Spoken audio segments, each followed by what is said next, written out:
এতদিন মানুষ ধোকা দিচ্ছিল ঠিক আছে, তাই বলে এবার প্রকৃতিও ধোকা দেওয়া শুরু করলো। বাড়ি থেকে শরৎকালের আকাশ দেখে কলেজে আসলাম।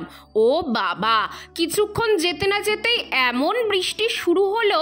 আরে কিছু ডকুমেন্ট সাবমিট করতে কলেজে এসেছি, আর এসে দেখি কলেজ পুরোপুরি ফাঁকা। এই সুযোগ কি মিস করা যায়?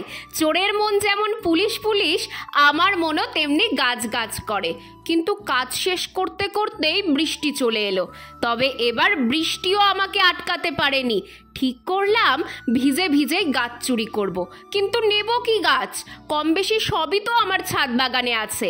এমন সময় চোখে পড়লো এই দোপাটি গাছগুলো। বৃষ্টির জল পেয়ে সবে চারা বেরিয়েছে। ব্যাস, চারিদিক ভালো করে দেখে তুলে নিলাম 2-3টে চারা। আরে না না, এটাকে চুরি করা বলে না, এটাকে বলে সবুজের বিস্তার।